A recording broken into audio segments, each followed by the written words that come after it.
Are you ready? Okay, cool. So for my topic, I chose panic attacks because I suffer from them. I have ADD and I'm not medicated. And what happens a lot is if someone is trying to talk to me from across the room, or if I'm in a really loud, crowded place, I can't filter out all of the noise that's coming in. So I get really overwhelmed really easily, and then it causes a panic attack. What it is, a lot of people think that it's just like, oh, you know, you're just freaking out. It's actually a discrete period of intense fear or discomfort in which at least 4 of the symptoms occur, and it reaches a peak within 10 minutes, and then it's supposed to dissipate. So I know that the picture's a little overdramatic, but that's kind of what happens. What happens is you're, you can get an accelerated heart rate and it starts to hurt and it hurts down your arm like you're having a heart attack. So a lot of people end up going to the emergency room because they feel like they're having a heart attack, and so they go because they think they're dying.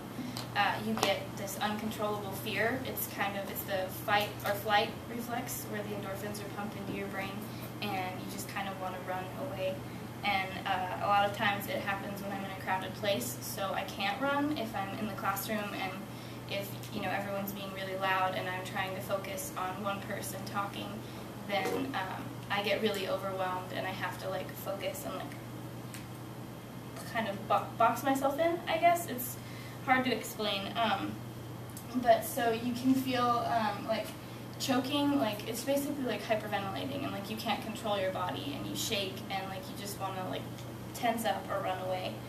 And then like dizzy or faint, like if you get up and try to like remove yourself from the situation, you get really, really dizzy and like you just can't. It's kind of like paralysis almost, like you're so afraid of what's happening even though you know that it's ridiculous and that there's no reason to be afraid.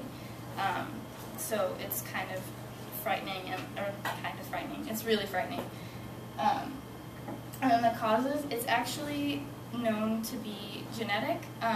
There's no like disease for it, although if you are schizophrenic or bipolar or have any of those kind of mental illnesses, it's more common.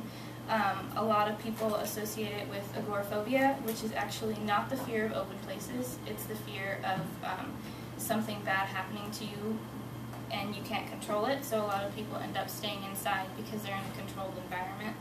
And what happens is, like, if they go out and they suffer from panic attacks because they're afraid that something bad is going to happen to them. I'm not agoraphobic, I'm not that severe, it's just, you know, in cases of like high stress situations. So if your parents have it or your grandparents have panic attacks, you're way more likely to get them. They're also caused by chemical imbalances in your brain. If you're depressed, you're more likely to get them. It's the neurotransmitters that are imbalanced. And antidepressants actually do help if you take them. They're supposed to like calm you down almost right away because it rebalances like the imbalances that are going on in your head. So they're usually prescribed to get rid of it. And then again, like highly stressful situations.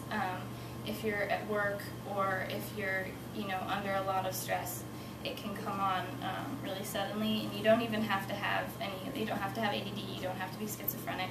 If you're just under a lot of stress, say you're working really hard and you're trying to go to school and, you know, you have a lot of stuff going on in your family life as well, and you have like nothing, you have no control over any of the situations that's going on to you, and you just freak out.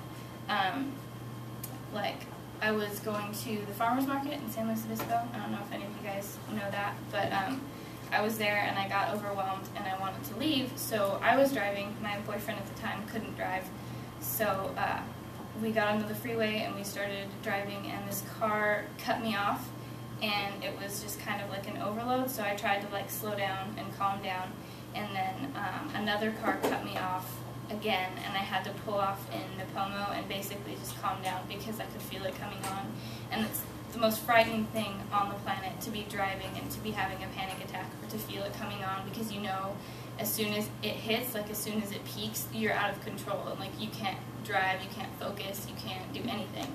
So it's a really, really frightening way for it to come on, and you just kind of have to to stop whatever you're doing and calm down. But they are somewhat normal. A lot of people suffer from them. A lot of people don't know that that's what it is. And so if you ever feel, afraid or panicked, just know that it's normal and you're probably not having a heart attack, that you should still go to the doctors anyway.